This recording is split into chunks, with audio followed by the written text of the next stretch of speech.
Hi friends, నమస్తే, good morning అండి. ఎలా ఉన్నారు? బాగున్నారు? ఈరోజు నేను కొట్టు దగ్గరికి వెళ్ళి పిల్లల్ని వ్యాన్ ఎక్కించి కంద తీసుకొచ్చానండి. 2 కేజీలు అంటండి కందగడ్డ. ఇది 110 రూపాయలు అంటండి గడ్డ వరకు. నేను చక్కగా నీట్గా కడిగేసి మనం ముక్కలు ఉడకబెట్టుకొని కూర చేసుకుందండి. కంద కూర్చోకి చాలా రోజులు అవుతుంది. మా అత్తగారు ఉన్న రోజులు మేము కంద వండుకున్నాం. మా అత్తగారు చనిపోయిన తర్వాత అసలు కందకు పెట్టడం లేదని కంద కూర వండుకోలేదు. ఈరోజు మళ్ళీ కంద కూర చేద్దాం అనుకుంటానండి. ఇది తెల్ల కంద అంటారండి.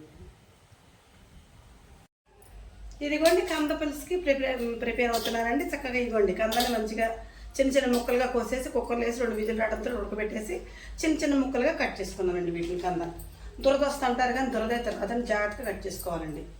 ఇదిగోండి దాంట్లోకి 2 టమాటాలు చిన్న చిన్న ముక్కలుగా కోసుకున్నానండి. కొద్ది ఎండుమిరపకాయలు, కొంచెం జీలకర్ర, కొంచెం ఆవాలు, కొంచెం వెల్లిపాయలు, 4 ఉల్లిపాయలు చక్కగా కడిగి నీట్గా ముక్కలు కోసానండి. కాసిన పచ్చిమిరపకాయ ముక్కలు, కాస్తంత కరివేపాకు. దీనికి కావాల్సినవి ఇదిగోండి పసుపు, కారం, గల్లుప్పు అండ్ సాల్ట్. ఇప్పుడు మనం కూర స్టార్ట్ చేసుకుందామండి. కొద్దిగా చింతపండు నానబెట్టుకున్నానండి.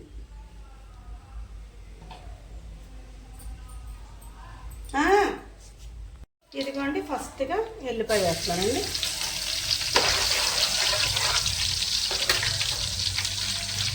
తర్వాత ఆవాలు, తర్వాత జీలకర్ర, ఎండుమిరపకాయలు,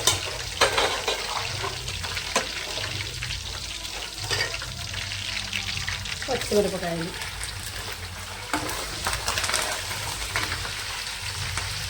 కరివేపాకు,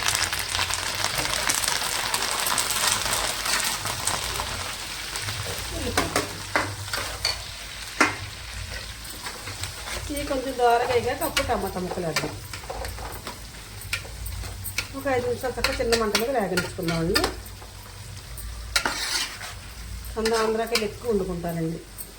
కంద, చేమ ఇళ్ళ దగ్గర వీటిని చక్క భూమిలో పెట్టుకొని తయారు చేసుకుంటారండి. ఒక్కొక్కింటికి 4 కేజీలు 5 కేజీలు ఇది చేసుకుంటారు. ఎవరికి మేము కూడా అట్లే కంద పిల్లకలు వర్షం కూర్చున్న కంద పిల్లకలు పెట్టుకునేవాళ్ళం. చక్కగా పెండ అయిపోసి ఇది చేస్తే ఒక్క చక్క కేజీ పెట్టి 10 కేజీలు ఉరేయండి. పోసి పెట్టుకోవడం ప్లేసులు కూడా ఇవ్వండి. ఇది కూడా చక్కగా టమాటాలు 2 టమాటాలు వేసాను కదండి. ఈ టమాటాలు 2 కూడా ఇందులో వేసాను చక్కగా. అంటే గుజ్జు రావటం కోసం అంటండి, పుల్లగా గుజ్జు రావటం కోసం టమాటాలు వేసుకుంటారంటండి. ఫస్ట్ టైం అండి నేను టమాటాలు వేసాం. ఇట్లా 2 నిమిషాలు అయిపోయింది కదండి. ఇప్పుడు మనం కంద ముక్కలు వేసేసుకుందాం.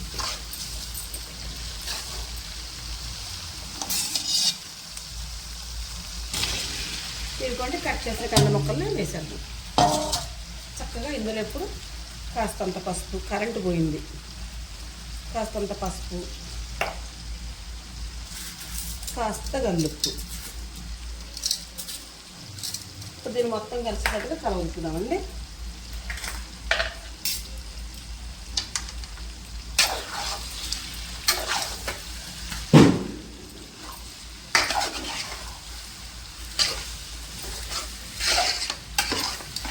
దుంపలు మంచిగా కాదంటారు కానీ కంద చాలా మంచిది అంటండి ఆరోగ్యానికి.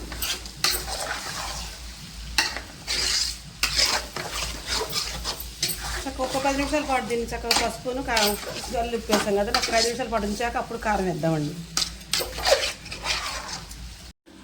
ఇది కూడా చక్కగా పసుపును సాల్ట్ గల్లుప్పు వేసాం కదండి, మంచిగా దగ్గరకు వచ్చేసింది. ఇప్పుడు కారం వేసేస్తున్నానండి. కారం వేసాక చక్కగా మొత్తం ముక్కలన్నింటి పట్టేట్టు కలిపేసుకున్న తర్వాత అప్పుడు మనం 2 నిమిషాల నుంచి చింతపండు తీసేసుకుందామండి. ఇది కూడా చక్కగా పసుపు, ఉప్పు, కారం మంచిగా వేసేసాను కదండి. చక్కగా చింతపండు పులుసు పోసేసుకుందామండి.